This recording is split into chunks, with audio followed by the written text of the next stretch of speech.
Hello everyone, welcome to Mac's Food Studio. I'm Chef Katy and today we're gonna be making Pico de Gallo. Let's get into it.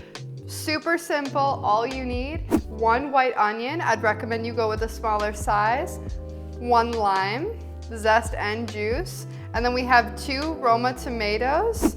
If you like more of a tomatoey flavor, I would go 3. And then we have about half of a bunch of fresh cilantro. And then all we're adding to these fresh ingredients is a little bit of oil. You can use whatever you want for lubrication. And then a few pinches of salt. Super simple, super fresh, great topping for a ton of different things. So let's cut everything. The hardest part of making Pico de Gallo is the cuts. We have all of our beautiful tomatoes all diced up, and then we're gonna dice an onion, which if you didn't know, we have a bunch of shorts that coach you on how to cut vegetables, how to do different cooking techniques. So we do have the onion video in our shorts, so go check that out. And then after the onion gets cut, we're gonna be juicing and zesting the lime, and then just rough chopping some cilantro and assembling. Simple as that. All right, we just cut our onion. So let's get cutting our cilantro now. Nothing fancy with this. All we're gonna do is cut it in half, line it up, never throw away your stems. A lot of people do that. There's so much flavor in the stems. And then all you're gonna do when you cut, you wanna go up and down, almost like you're bobbing your head with it so that you don't bruise the herbs. We wanna keep them as fresh for as long as possible. Just like that. Nothing fancy, rough chop. We're making traditional pico. We're not doing anything fancy.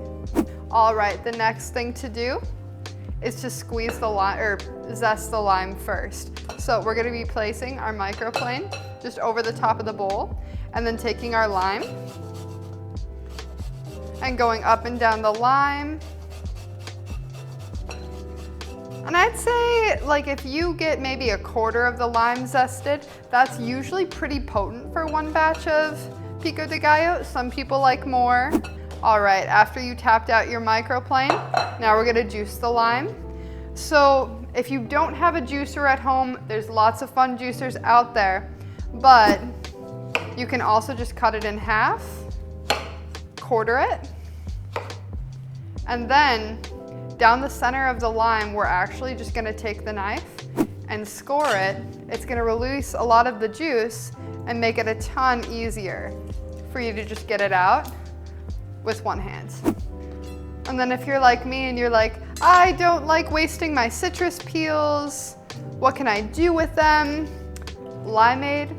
You can muddle it together with berries and mint and make a cocktail to go with whatever you're eating your pico with. You can infuse your water with it and just leave it in the fridge overnight, strain it out, have lime water in the morning. That's an extremely healthy practice, recommended by all kinds of health professionals, me included. All right, so all the limes are juiced. Then we're just gonna give it a very gentle toss.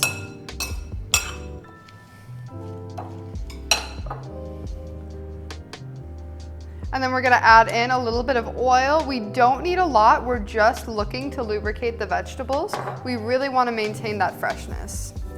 And then we're just gonna add barely any salt, like maybe 1/4 teaspoon. And the salt will just enhance all of the natural flavors. We don't wanna add too much salt, mainly because it will draw out all the moisture from the vegetables and from the cilantro and make everything very liquidy very fast. Honestly, if you were making a big batch of this, you could just add it as you need it and then keep the rest without salt. All right, our Pico de Gallo is all done. Enjoy.